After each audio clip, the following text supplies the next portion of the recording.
ദൈവത്തിൻ്റെ പരിശുദ്ധാമം വാഴ്ത്തപ്പെടുമാറാകട്ടെ.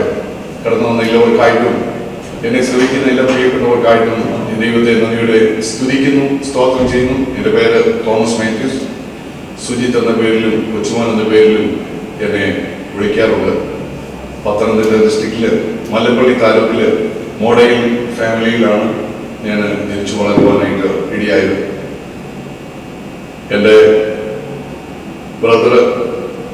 മൂത്ത ബ്രദർ മമ്മിയോടൊപ്പം മല്ലപ്പള്ളിയിൽ കുടുംബത്തിൽ താമസിക്കുന്നു. 2 സിസ്റ്റേഴ്സാണ്. അവരെ വിവാഹ ജീവിതത്തിൽ പ്രവേശിച്ചവർക്ക് മക്കള് ഒക്കെയായി. ഒരാള് കുവൈറ്റിൽ, മറ്റേയാള് മസ്കറ്റിൽ.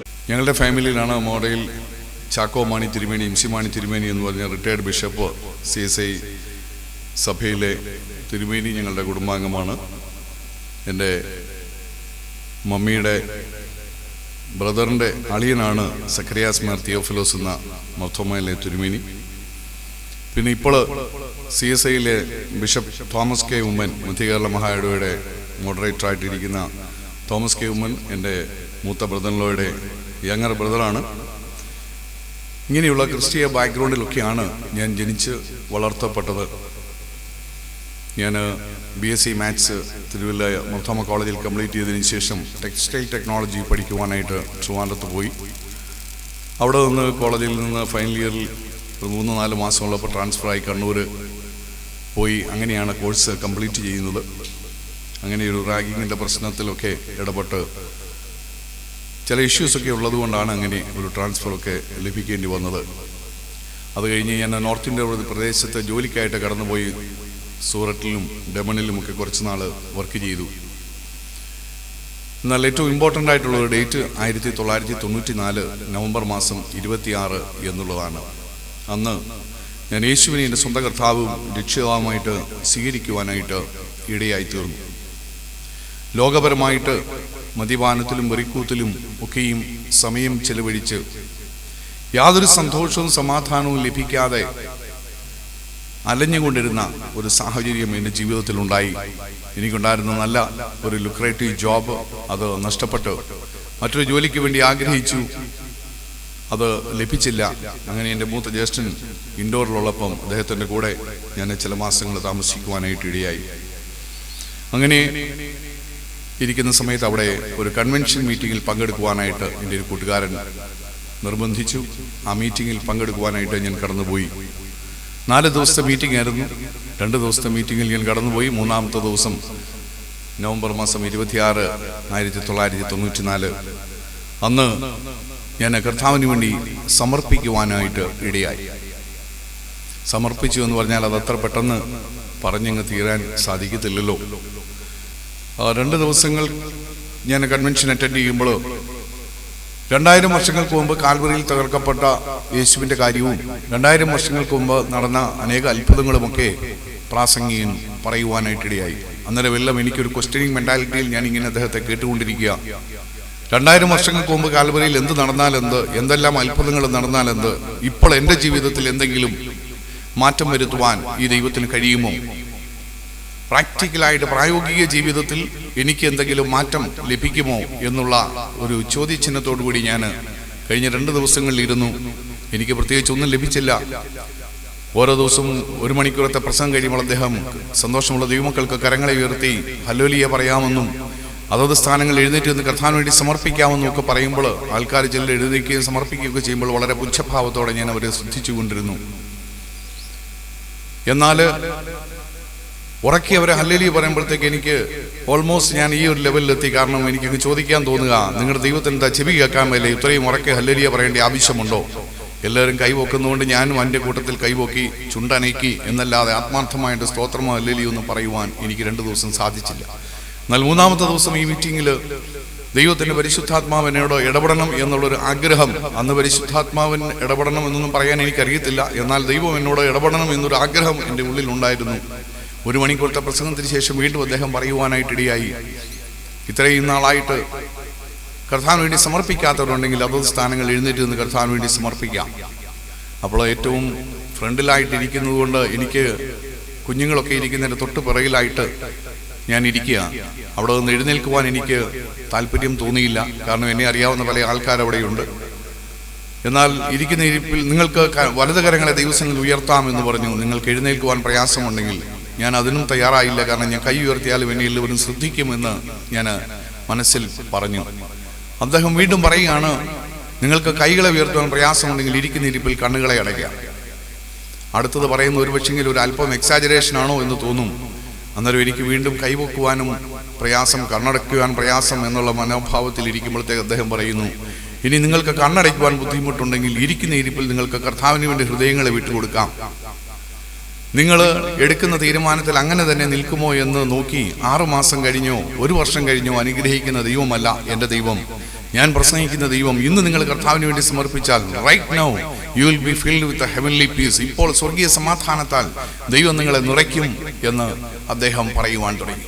മേശയിലൊക്കെ അടിച്ച് വളരെ ശക്തിയോടെ പ്രസംഗിക്കുമ്പോൾ ഞാൻ മനസ്സിൽ ഇങ്ങനെ പറഞ്ഞു, ദൈവമേ, ഇത് ശരിയാണെങ്കിൽ ഈ ഒരു സന്തോഷവും സമാധാനം സകല ബുദ്ധിയും കവിയുന്ന ദൈവസമാധാനം എന്നൊന്നുണ്ട് എങ്കിൽ ഞാനും അദ്ദേഹം പ്രസംഗിക്കുന്ന പോലെ പ്രസംഗിച്ച് നടക്കാം എന്ന് ഉള്ളിൽ ഒരു തീരുമാനം ആഗ്രഹിച്ചിരുന്നു.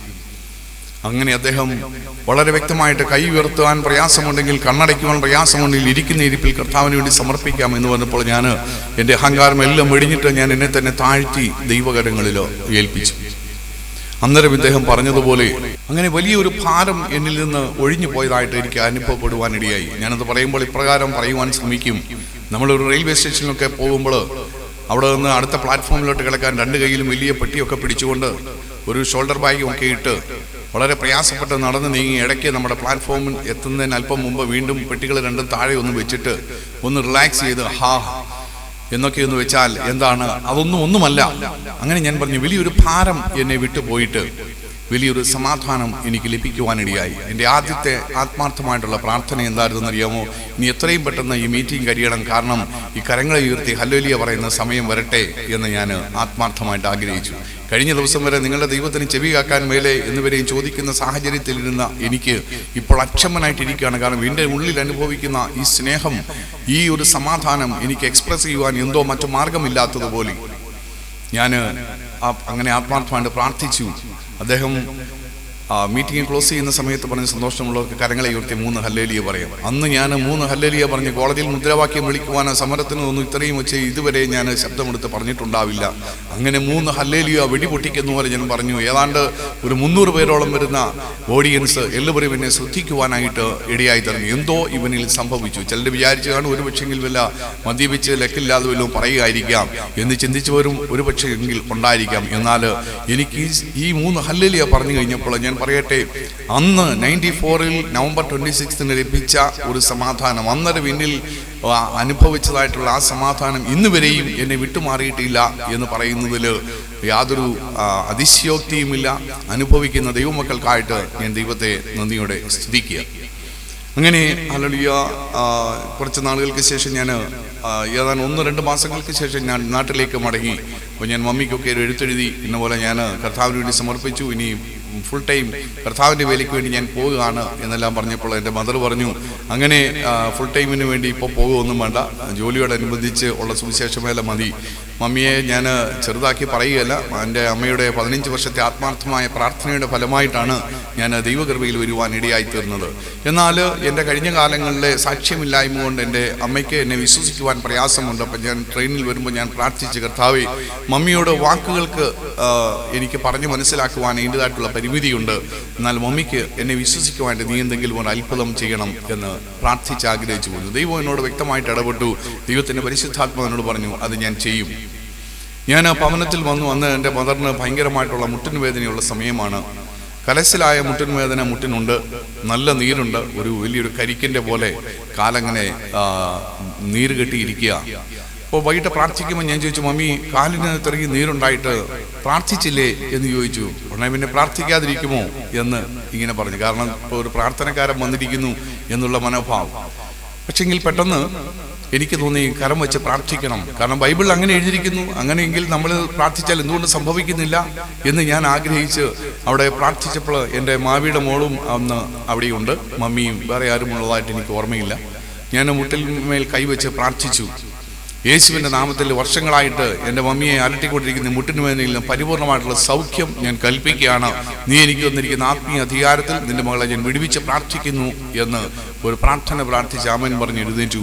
പ്രത്യേകിച്ച് ഒന്നും സംഭവിച്ചില്ല. പക്ഷെങ്കിൽ പിറ്റേ ദിവസം രാവിലെ ഒരു 6:30 ആയപ്പോൾ മമ്മി എൻ്റെ മുറിയിൽ വന്നിട്ട് എന്നോട് പറഞ്ഞു, എന്നെ മുട്ട് കാണിച്ചിട്ട് പറഞ്ഞു, കാല് നിലത്തിട്ട് ഇങ്ങനെ 2 ചവിട്ടിയിട്ട് എന്നോട് പറയുക, എൻ്റെ മോനെ ഇത് കണ്ടില്ലയോ, എൻ്റെ മുട്ട് പരിപൂർണമായിട്ട് സൗഖ്യമായി.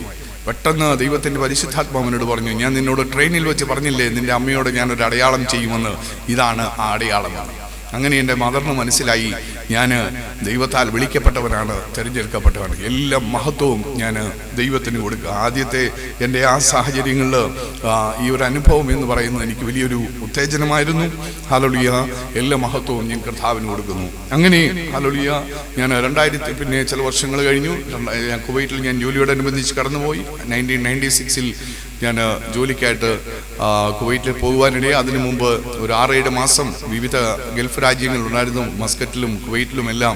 കാരണം എൻ്റെ സിസ്റ്റേഴ്സ് 2 പേരും ഉള്ളതുകൊണ്ട് എനിക്കൊരു ജോലി തരപ്പെടുത്തുവാനായിട്ട് അവരെ വിസിറ്റ് വിസയിൽ കൊണ്ടുപോയതാണ്. ഒരിടത്തെ വിസ കഴിയുമ്പോൾ അടുത്ത സ്ഥലത്തേക്ക് വിടും. പക്ഷെങ്കിൽ അവിടെയെല്ലാം ദൈവത്തിൻ്റെ ഒരു വാഗ്ദത്തം നിറവായി, ഞാൻ നിന്നെ വചന ശുശ്രൂഷയ്ക്കായിട്ട് സുവിശേഷ വേലയ്ക്കായിട്ട് ലോകത്തിൻ്റെ വിവിധ രാജ്യങ്ങളിൽ അയക്കും എന്നുള്ളത് നിവൃത്തിയായി എന്നുള്ളത് എനിക്ക് പിന്നീട് മനസ്സിലാകുവാനിടയായി. 7.5 മാസക്കാലത്തിന് ശേഷം എനിക്ക് ജോലിയോടനുബന്ധിച്ച് കുവൈറ്റിൽ പോകുവാനായിട്ട് ഇടയായി. 2004 ഡിസംബർ 15-ാം തീയതി ഞാൻ കുടുംബജീവിതത്തിലേക്ക് പ്രവേശിച്ചു. ലീബ ഫിലിപ്പ് പുത്തമ്പറമ്പിലുമായിട്ട് ഞങ്ങൾ വിവാഹം നടക്കുവാനായിട്ട് ഇടയായി. ഞങ്ങൾക്ക് ഇപ്പോൾ ഒരു മകനുണ്ട്, 8 വയസ്സ്, 3-ാം ക്ലാസ്സിൽ പഠിക്കുന്നു, കുവൈറ്റിലാണ്. എൻ്റെ വൈഫ് MSc മൈക്രോബയോളജി കഴിഞ്ഞിട്ട് അവിടെ മിനിസ്ട്രി ഓഫ് ഹെൽത്തിലാണ് വർക്ക് ചെയ്യുന്നത്. എൻ്റെ ഫാദറിലോ ബേജൻ, മദറിലോ ലീല, റേച്ചൽ ഫിലിപ്പ്, അവർ 2 പേരും കുവൈറ്റിൽ ഞങ്ങൾ ഒരുമിച്ചാണ് താമസിക്കുന്നത്. മമ്മ ഇപ്പോഴും അവിടെ വർക്ക് ചെയ്യുന്നുണ്ട്. പപ്പ വോളണ്ടറി റിട്ടയർമെൻ്റ് എടുത്ത് കർത്താവിൻ്റെ വേലയിൽ തുടർന്നു. കുവൈറ്റിലൂടെ ചെറിയ സഭ കർത്താവ് തന്നിട്ടുണ്ട്. ആ സഭയുടെ ഉത്തരവാദിത്തങ്ങൾ ഞങ്ങൾ നിർവഹിച്ചുകൊണ്ടിരിക്കുന്നു. 2005 ഓഗസ്റ്റ് മാസം 20-ാം തീയതിയാണ് കുവൈറ്റിൽ ഒരു സഭയായിട്ട് ആരംഭിക്കണമെന്ന് ദൈവത്തിൻ്റെ ആത്മാവ് ആലോചന തന്നത്. അന്ന് ഞങ്ങൾ കൂടി വന്ന് അതിൻ്റെ ഒരു ഉദ്ഘാടന മീറ്റിങ്ങിൽ, ഇനോഗ്രൽ മീറ്റിങ്ങിൽ ഏതാണ്ട് 50 പേരോളം വിവിധ സ്ഥലങ്ങളിൽ നിന്ന് ഉള്ളവരുണ്ടായിരുന്നു. എന്നാൽ അടുത്ത ദിവസം ഇതൊരു ചർച്ചയായിട്ട് പോകുകയാണ് എന്നൊരു ഡിക്ലറേഷൻ വന്നു കഴിഞ്ഞപ്പോൾ ഒരു കപ്പിള് മാത്രം, ഞങ്ങളും മാത്രമായിട്ട് അവിടെ ഇരുന്ന് പ്രാർത്ഥിക്കേണ്ടി വന്നു. അത് ഇന്ന് ഏതാണ്ട് 80ഓളമുള്ള ഒരു കൊച്ചു സഭയായിട്ട് വളരുവാനായിട്ട് കർത്താവ് കൃപ തന്നു. 2009 ഒക്ടോബർ മാസം ഞാൻ എൻ്റെ ജോലിയോടനുബന്ധിച്ചുള്ള സുവിശേഷ വേല നിർത്തിയിട്ട് പൂർണ്ണമായിട്ട് സുവിശേഷ വേലയ്ക്ക് വേണ്ടി ഇറങ്ങുവാനായിട്ട് ദൈവത്തിൻ്റെ ആത്മാവ് എന്നെ ഹേമിച്ചു. അങ്ങനെ ഞാൻ അതിനുവേണ്ടി ഫുൾ ടൈം മിനിസ്ട്രിക്ക് വേണ്ടി ഞാൻ കമ്മിറ്റ് ചെയ്യുവാനായിട്ട് ഇടയായി. 2006 ഒരു പാസ്റ്ററൽ ഓർഡിനേഷൻ കഴിയുവാനിടയായി. അങ്ങനെ കർത്താവ് ഇപ്പോൾ വിവിധ രാജ്യങ്ങളിൽ, അമേരിക്കയും കാനഡയും ഉൾപ്പെടെയുള്ള വിവിധ രാജ്യങ്ങളിൽ കർത്താവിൻ്റെ വേലയ്ക്കായിട്ട് എന്നെ അയച്ചുകൊണ്ടിരിക്കുന്നു. എല്ലാ മഹത്വവും ഞാൻ അറുക്കപ്പെട്ട കുഞ്ഞാടിന് കൊടുക്കുക. 2009 ജൂൺ മാസം നോർത്ത് ഇന്ത്യയിൽ നാഗ്പൂർ എന്ന പ്രദേശത്തേക്ക് കടന്നു പോകുവാനായിട്ട് ഞങ്ങൾ സ്നേഹിക്കുന്ന ഒരു KJ ഇമ്മാനുവൽ ഫാസ്റ്റ് വഴി അങ്ങനെ ഒരു നിയോഗമുണ്ടായി. അങ്ങനെ അവിടെ കടന്നു പോകുവാനിടയായി. അവിടുത്തെ മിഷൻ പ്രവർത്തനങ്ങളെ കണ്ട് അത് ഏറ്റെടുക്കണം എന്ന് ദൈവത്തിൻ്റെ ആത്മാവ് ഹേമിച്ചു. അങ്ങനെ നോർത്ത് ഇന്ത്യയിൽ ഛത്തീസ്ഗഡിലും മഹാരാഷ്ട്രയിലും നാഗ്പൂരിലും ചില സ്ഥലത്ത് പ്രവർത്തനങ്ങൾ ആരംഭിക്കുവാനായിട്ടിടയായി. ഇന്ന് ദൈവത്തിൻ്റെ കൃപയാൽ 9 മിഷണറിമാരും 12 സ്ഥലങ്ങളിൽ പ്രവർത്തനമുണ്ട്. അതിൻ്റെ പ്രവർത്തനങ്ങളെല്ലാം സപ്പോർട്ട് ചെയ്യുന്നത് കുവൈറ്റിലെ ഞങ്ങളുടെ കൊച്ചു സഭയാണ്. 2013 ഓഗസ്റ്റ് മാസം നാട്ടിൽ ഞെക്കനാൽ എന്ന പ്രദേശത്ത് ഓച്ചിറയ്ക്കടുത്ത്, കായംകുളത്തിനടുത്ത് ഓച്ചിറയ്ക്കടുത്ത് നെക്കനാൽ എന്ന സ്ഥലത്ത്, ആലപ്പി ഡിസ്ട്രിക്റ്റാണ്, അവിടെ ഒരു ചർച്ച് പണിയുവാനായിട്ടുള്ള ദൈവത്തിൻ്റെ ആലോചന എൻ്റെ മദർലോയ്ക്ക് വർഷങ്ങൾക്ക് മുമ്പ് ലഭിച്ചത് നിവൃത്തിയാകുവാനായിട്ടിടയായി. അതിൻ്റെ ഫൗണ്ടേഷൻ സ്റ്റോൺ ഓഗസ്റ്റ് മാസം 2013 ഇട്ടു. 2014 സെപ്റ്റംബർ മാസം 10-ാം തീയതി ആ ചർച്ചിൻ്റെ ഇനോഗ്രേഷൻ ചെയ്യുവാനായിട്ട് ഇടയായി. കർത്താവിൻ്റെ ദാസൻ AG സഭയുടെ സീനിയർ ലീഡറായിട്ടിരിക്കുന്ന റവറൻഡ് ഡോക്ടർ ബാബു ജോർജാണ് അത് ഡെഡിക്കേറ്റ് ചെയ്തത്, ഇനോഗ്രേറ്റ് ചെയ്തത്. അദ്ദേഹത്തിനായിട്ട് ദൈവത്തെ ഞാൻ നന്ദിയോടെ സ്തുതിക്കുന്നു. ഇന്ന് ഏതാണ്ട് 13 കുടുംബങ്ങൾ, 7 കുടുംബങ്ങളുമായിട്ടാണ് അത് ആരംഭിക്കുന്നത്. ഇന്ന് ഏതാണ്ട് 13 കുടുംബങ്ങൾ കൊച്ചി ചർച്ചിൽ ആരാധിക്കുന്നു. 300 പേർക്ക് ഇരിക്കുവാനുള്ള സീറ്റിംഗ് കപ്പാസിറ്റി അവിടെയുണ്ട്. 2 നിലയ്ക്കുള്ള ഫൗണ്ടേഷൻ ഇട്ട് പണിതിരിക്കുകയാണ്. അനേകം ആൾക്കാർ ഈ വർഷം തന്നെ ദൈവസഭയിലേക്ക് കടന്നു വരും എന്നുള്ള ദൈവത്തിൻ്റെ ആലോചന നിവൃത്തിയാകുന്നതിന് വേണ്ടി ഞങ്ങൾ ദൈവത്തോട് പ്രാർത്ഥിച്ചുകൊണ്ടിരിക്കുന്നു. നിങ്ങളുടെയും പ്രാർത്ഥന ആവശ്യപ്പെടുന്നു. ദൈവത്തിന് സ്തോത്രം. ഹല്ലേലൂയ. ഞാൻ നാഗ്പൂരിൽ ഈ വേലയോടനുബന്ധിച്ച് ആദ്യത്തെ വിസിറ്റിന് പോകുമ്പോൾ അവിടെ ഒരു ഉപവാസ പ്രാർത്ഥന നടക്കുക, 3 ദിവസത്തെ പ്രാർത്ഥന. അപ്പോൾ അവിടെയുള്ള സജി കെ ഫിലിപ്പ് എന്ന് പറഞ്ഞതായിട്ടുള്ള മലയാളി പാസ്റ്റർ, നോർത്ത് ഇന്ത്യയിൽ ഇപ്പോൾ 25 വർഷമായിട്ട് പ്രവർത്തിക്കുന്ന, ഹിന്ദി നല്ലവണ്ണം കൈകാര്യം ചെയ്യുന്ന കർത്താവിൻ്റെ ദാസൻ, ഞാൻ മലയാളത്തിൽ പറയുന്നു, അദ്ദേഹം ട്രാൻസ്ലേറ്റ് ചെയ്തുകൊണ്ടിരിക്കും. അങ്ങനെ ഒരു ദിവസത്തെ മീറ്റിംഗ് കഴിഞ്ഞു. 2ാമത്തെയാണോ 3ാമത്തെ ദിവസം മീറ്റിങ്ങിലാണോ, ഞാനിങ്ങനെ ഓർത്തു, എൻ്റെ ദൈവമേ, ഇത്രയും താല്പര്യമുള്ള ജനമാണ് വചനം കേൾക്കുവാൻ. ഈ പറഞ്ഞും ട്രാൻസ്ലേഷനും അതിൻ്റെ ചിലപ്പം ഏറ്റക്കുറച്ചിലൊക്കെ ആയിട്ട് ഇവർക്ക് ഞാൻ ഉദ്ദേശിക്കുന്ന ഇൻറ്റൻസിറ്റിയിൽ ഈ മെസ്സേജ് കിട്ടത്തില്ലല്ലോ. അങ്ങനെ എനിക്ക് ഹിന്ദിയിൽ സംസാരിക്കുവാൻ സാധിക്കുമായിരുന്നെങ്കിൽ, ട്രാൻസ്ലേഷൻ ഇല്ലായിരുന്നെങ്കിൽ നന്നായിരുന്നു എന്ന് എനിക്ക് മനസ്സിൽ തോന്നി. അത് കഴിഞ്ഞിട്ട് ഞാൻ അവിടെ നാഗ്പൂരിൽ ശുശ്രൂഷിച്ചുകൊണ്ടിരിക്കുന്നു. പാസ്റ്റർ ട്രാൻസ്ലേഷൻ നടന്നുകൊണ്ടിരിക്കുകയാണ്. അങ്ങനെ പ്രസംഗിക്കുന്നതിനിടയിൽ ഞാൻ പറഞ്ഞത് തന്നെ വീണ്ടും റിപ്പീറ്റ് ചെയ്യുന്നു. അദ്ദേഹം ട്രാൻസ്ലേറ്റ് ചെയ്യുന്നില്ല. 2ാമത് പറഞ്ഞ് ട്രാൻസ്ലേറ്റ് ചെയ്യുന്നില്ല. 3ാമത് പറഞ്ഞു ട്രാൻസ്ലേറ്റ് ചെയ്യുന്നില്ല. അന്നേരം ഞാൻ ഓർത്തിട്ട് ഞാൻ പറഞ്ഞ വഴിക്ക് എന്തെങ്കിലും അബദ്ധം പറഞ്ഞു. ഇവരെല്ലാവരും കൂടി നിന്ന് ചിരിക്കുന്നു. അപ്പോൾ ഞാൻ ചോദിച്ചു, എന്തോ വാട്ട് ഈസ് ഹാപ്പനിങ്, എന്താണ് സംഭവിക്കുന്നത്? ഉടനെ അവർ ജനം എല്ലാവരും കൂടെ പറഞ്ഞു, പാസ്റ്റർ സംസാരിക്കുന്ന ഹിന്ദിയിലാണ്. എല്ലാ മഹത്വവും ഞാൻ ദൈവത്തിന് കൊടുക്കുക. ഞാൻ അറിയാതെ ഞാൻ മലയാളത്തിൽ നിന്ന് ഹിന്ദിയിൽ സംസാരിക്കുവാനായിട്ട് ഇടയായി. ഹിന്ദി എനിക്കറിയാൻ മേലാന്നല്ല, അന്നേരം എന്നെ കർത്താവ് ഹിന്ദി പഠിപ്പിച്ചതല്ല. പക്ഷെങ്കിൽ നോർത്ത് ഇന്ത്യയിൽ ജീവിച്ച് എനിക്ക് ഹിന്ദി കൈകാര്യം ചെയ്യാൻ അത്യാവശ്യം അറിയാം. പക്ഷെങ്കിൽ ദൈവവചനത്തിൽ നിന്ന് ശുശ്രൂഷിപ്പാനുള്ള പ്രാഗൽഭ്യമൊന്നും എനിക്കില്ല. ഇന്നും പ്രാഗൽഭ്യമുണ്ടെന്ന് ഞാൻ പറയുന്നില്ല, ഇന്നും പഠിച്ചുകൊണ്ടിരിക്കുന്നുള്ളൂ. പക്ഷെങ്കിൽ ദൈവം ചെയ്ത അത്ഭുതത്തിനായിട്ട് ഞാൻ ദൈവത്തെ നന്ദിയോടെ സ്തുതിക്കുക. അന്ന് മുതൽ ഇന്ന് വരെയും ഹല്ലേലൂയ, നോർത്ത് ഇന്ത്യയുടെ പ്രദേശത്ത് പോകുമ്പോൾ ഹിന്ദിയിൽ ശുശ്രൂഷിപ്പാൻ കർത്താവ് എനിക്ക് കൃപ തന്നു എന്ന് ഞാൻ ദൈവനാമ മഹത്വത്തിന് വേണ്ടി പറയട്ടെ. അന്നേരം എനിക്ക് മനസ്സിലായി, വിവിധ ദൈവദാസന്മാരുടെ സ്റ്റോറികളും ഒക്കെ വായിക്കുമ്പോൾ, അവരുടെ അനുഭവ കഥകൾ വായിക്കുമ്പോൾ, ഇതൊന്നും കള്ളമല്ല, ഹല്ലേലൂയ, ഇതെല്ലാം സത്യമാണ്. സകലവും സാധ്യമാക്കുന്ന ദൈവത്തിൻ്റെ കരം ഹല്ലേലൂയ എന്നിലും പ്രവർത്തിക്കുന്നതിനായിട്ട് ഞാൻ ദൈവത്തെ നന്ദിയോടെ സ്തുതിക്കുന്നു. ഞാൻ ഹല്ലേലൂയ പൗലോസ് അപ്പോസ്തലന്റെ ഒരു അനുഭവം കൂടെ പങ്കുവയ്ക്കുവാനായിട്ട് ഇത്തരത്തിൽ ആഗ്രഹിക്കുകയാണ്. അപ്പോസ്തല പ്രവൃത്തി 28-ാം അധ്യായത്തിൽ നമ്മൾ പൗലോസ് അപ്പോസ്തലൻ ഒരു കപ്പൽ ഛേദത്തിൽ അവരെല്ലാവരും അകപ്പെട്ടതിന് ശേഷം മെലിത്ത ദ്വീപിൽ അവർ രക്ഷപ്പെട്ടു വന്നപ്പോൾ നമുക്കറിയാം, ആ ഗ്രാമത്തിലുള്ള, ആ ദ്വീപിലുള്ള, ഐലൻഡിലുള്ളതായിട്ടുള്ള ബർബരന്മാർ അവരെ സ്വീകരിക്കുവാനായിട്ട് അവരെ വിറകൊക്കെ കൂട്ടിയിട്ട് തീയൊക്കെ കാഞ്ഞുകൊണ്ടിരിക്കുകയാണ്. ആ സമയത്ത് പൗലോസ് അപ്പോസ്തലന്റെ കയ്യിൽ ഒരു അണലി കടിച്ചുവെന്ന് അപ്പോസ്തല പ്രവൃത്തി 28-ാം അധ്യായത്തിൽ നമ്മൾ വായിക്കുന്നുണ്ട്. എന്നാൽ അവരെ കണ്ടുകൊണ്ട് നിന്നവർക്ക് പൗലോസ് കുറെ വിറക് പെറുക്കി തീയിലിട്ടപ്പോൾ ഒരു അണലി ചൂട് നിമിത്തം പുറപ്പെട്ട് അവന്റെ കൈക്ക് പറ്റി. ആക്ട്സ് 28:3. ആ ജന്തു അവന്റെ കൈമേൽ തൂങ്ങുന്നത് ബർബരന്മാർ കണ്ടപ്പോൾ, ഈ മനുഷ്യൻ ഒരു കൊലപാതകൻ, സംശയമില്ല, കടലിൽ നിന്ന് രക്ഷപ്പെട്ടിട്ടും നീതിദേവി അവനെ ജീവിച്ചിരിപ്പാൻ സമ്മതിക്കുന്നില്ല എന്ന് തമ്മിൽ പറഞ്ഞു. അവനോ ആ ജന്തുവിനെ തീയിൽ കുടഞ്ഞു കളഞ്ഞു, ദോഷം ഒന്നും പറ്റിയതുമില്ല. അവൻ വീർക്കുകയോ പെട്ടെന്ന് ചത്തുവീഴുകയോ ചെയ്യും എന്ന് വെച്ച് അവർ കാത്തുനിന്നു. വളരെ നേരം കാത്തു നിന്നിട്ടും അവൻ ആപത്തൊന്നും ഭവിക്കുന്നില്ല എന്ന് കണ്ട് മനസ്സു മാറി അവൻ ഒരു ദേവൻ എന്ന് പറഞ്ഞു. ആ സ്ഥലത്തിന്റെ സമീപത്ത് പുബ്ലിയോസ് എന്ന ദ്വീപ് പ്രമാണിക്ക് ഒരു ജന്മഭൂമി ഉണ്ടായിരുന്നു. അവൻ ഞങ്ങളെ ചേർത്ത് 3 ദിവസം ആദരവോടെ അതിഥി സൽക്കാരം ചെയ്തു. പുബ്ലിയോസിന്റെ അപ്പൻ പനിയും അതിസാരവും പിടിച്ച് കിടപ്പിലായിരുന്നു.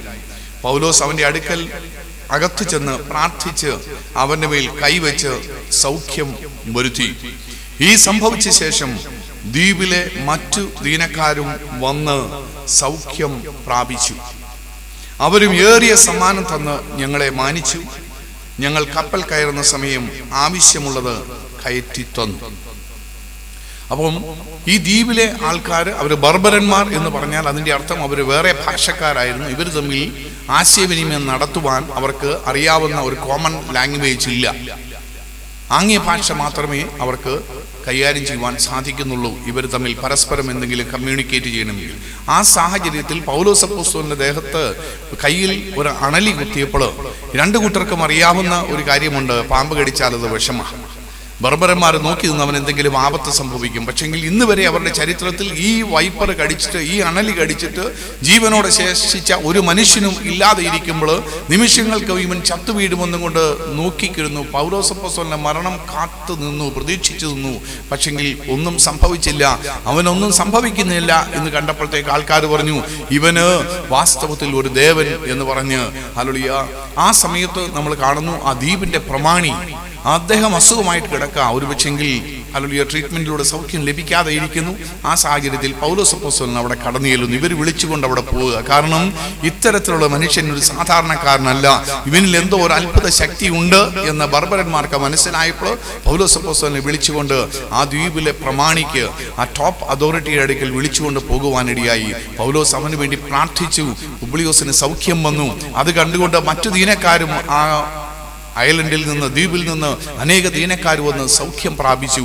അപ്പോൾ അത് കഴിഞ്ഞിട്ട് പറയുന്നു, അവർ കപ്പലിൽ പോകാൻ നേരം അവർക്ക് വേണ്ടുന്നതെല്ലാം കയറ്റി കൊടുത്തു. ദൈവത്തിന് മഹത്വം. ഞാൻ പറയട്ടെ പ്രിയമുള്ളവർ, ഒരു പക്ഷെങ്കിൽ ദൈവദാസന്മാരെ കടന്നു പോകുന്ന ചില വിഷയങ്ങൾ ദൈവകൃപയിലാണെങ്കിൽ എന്തിനാണ് പാമ്പ് കടിക്കുന്നത്, എന്തിനാണ് പ്രതികൂലങ്ങൾ വരുന്നത്, പ്രയാസങ്ങൾ വരുന്നത് എന്ന് പറഞ്ഞാൽ പൗലോസ് അപ്പോസ്തലന്റെ കാര്യത്തിൽ ഞാൻ ഇങ്ങനെ മനസ്സിലാക്കുന്നു. തന്നെ ആ അണലി കടിച്ചതുകൊണ്ട് അവിടെ സുവിശേഷം എത്തിയിട്ടില്ലാത്ത ഗ്രാമത്തിൽ ആശയവിനിമയം നടത്തുവാൻ ഒരു കോമൺ ലാംഗ്വേജ്, ഭാഷ ഇല്ലാതെ ഇരിക്കുമ്പോൾ ഒരു ഡെമോൺസ്ട്രേഷനായിട്ട് പൗലോസിനെ ഉപയോഗിക്കുവാനായിട്ട് ദൈവം ഇടയായി. ദൈവം ഇഷ്ടമുള്ള പാനപാത്രങ്ങളെ ദൈവം വിവിധ അനുഭവങ്ങളിലൂടെ കടത്തിവിടും. എന്നാൽ നിർണയപ്രകാരം വിളിക്കപ്പെട്ടവർക്ക് സകലവും നന്മയ്ക്കാക്കി മാറ്റുന്ന ദൈവത്തിന്റെ കൃപയ്ക്കായിട്ട് ഞാൻ ദൈവത്തെ നന്ദിയോടെ സ്തുതിക്കുക. ഹല്ലേലൂയ. അങ്ങനെ ഹല്ലേലൂയ പൗലോസ് അപ്പോസ്തലൻ മുഖാന്തരം ആ ദ്വീപ് നിവാസികൾ ഹല്ലേലൂയ കർത്താവിലൂടെയുള്ള സൗഖ്യവും വിടുതലും അനുഭവിച്ചറിയുവാൻ ഇടയായി. അതൊരു സുവിശേഷത്തിന്റെ വിത്തുപാകിയതായി ഞാൻ വിശ്വസിക്കുന്നു. വരും കാലങ്ങളിൽ അവിടുത്തെ ആൾക്കാർ ഇങ്ങനെയുള്ള ആൾക്കാരെ കണ്ടു കഴിഞ്ഞാൽ, ക്രിസ്തീയ ജീവിതത്തിലുള്ളവരെ കണ്ടു കഴിഞ്ഞാൽ അല്ലെങ്കിൽ അവരെ ആദരിക്കും, മാനിക്കും. അവരും ആ ക്രിസ്തീയ വിശ്വാസത്തിലേക്ക് കടന്നു വരുന്നതിന് മുഖാന്തരമായി എന്ന് ഞാൻ വിശ്വസിക്കുന്നു. പ്രിയമുള്ളവരെ, കർത്താവിന്റെ സമാധാനം ഈ അനുഭവിക്കുമ്പോൾ ഞാൻ പറയട്ടെ, യെശയ്യാപ്രവചനം 54:10 പറയുന്നു, പർവ്വതങ്ങൾ മാറിപ്പോകും, കുന്നുകൾ നീങ്ങിപ്പോകും, എന്നാൽ എൻ്റെ സമാധാന നിയമം നിന്നെ വിട്ടുമാറുകയില്ല. ദൈവമക്കൾക്ക് ജീവിതത്തിൽ പ്രതികൂലമുണ്ട്, പ്രയാസങ്ങളുണ്ട്.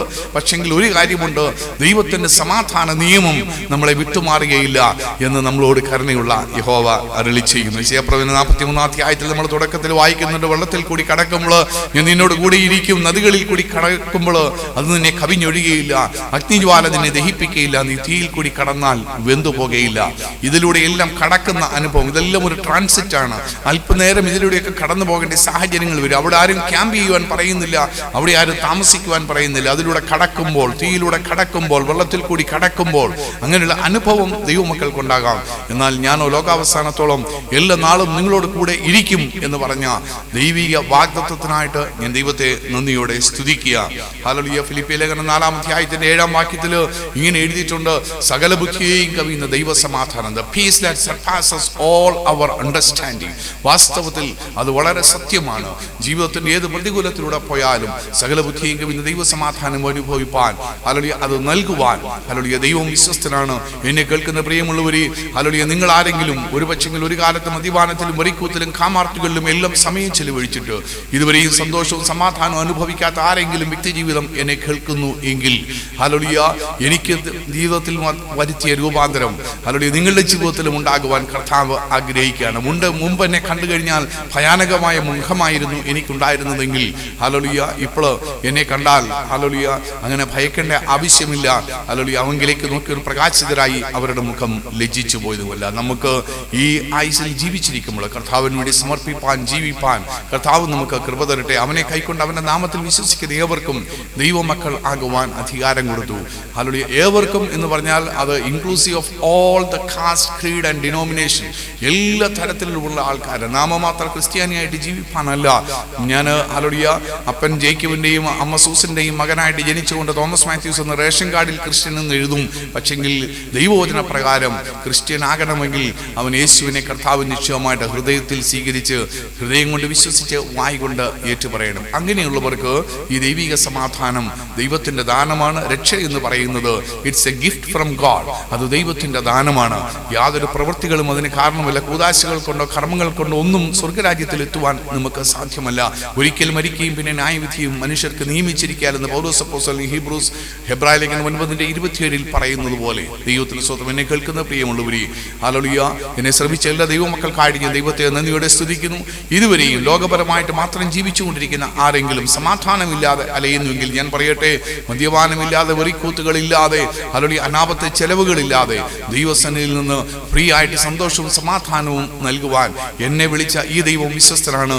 ഹല്ലേലൂയ. നിങ്ങൾ സമർപ്പിക്കുന്നെങ്കിൽ നിങ്ങൾക്ക് വേണ്ടി ഞാൻ പ്രാർത്ഥിക്കുവാൻ ആഗ്രഹിക്കുക. കർത്താവേ, ഹല്ലേലൂയ, ഇപ്പോൾ എന്നെ കേട്ട് കർത്താവിന് വേണ്ടി സമർപ്പിക്കുന്ന ഈ ജീവിതങ്ങൾക്കായിട്ട് നന്ദിയുടെ സ്തോത്രം. സ്തോത്രം. അവരുടെ ഹൃദയത്തിൽ സകല ബുദ്ധിയെയും കവിഞ്ഞ ദൈവസമാധാനത്താൽ എന്നെ നിറച്ച ദൈവമേ, ഇവരെയും ആ സമാധാനത്താൽ നീ നിറയ്ക്കണമേ എന്ന് പ്രാർത്ഥിക്കുന്നു. ഇവരുടെ പേര് ജീവന്റെ പുസ്തകത്തിൽ എഴുതി കർത്താവേ, നിത്യതയെക്കുറിച്ച് നിത്യജീവനെ കുറിച്ച് ഉറപ്പും ബോധ്യമുള്ളവരായി ജീവിപ്പാൻ ഈ ചെറിയ ആയുസ്സിൽ ഞങ്ങളെ സഹായിക്കണമേ. പരസ്പരം ഓർത്ത് പ്രാർത്ഥിപ്പാൻ ദൈവമക്കൾ എല്ലാവരെയും സഹായിക്കണം. എല്ലാ മഹത്വവും അറുക്കപ്പെട്ട കുഞ്ഞാണ് യേശുവിന്റെ ധന്യമുള്ള നാമത്തിൽ തന്നെ. ആമേൻ. ദൈവം നമ്മെ എല്ലാവരെയും അനുഗ്രഹിക്കട്ടെ. Praise God.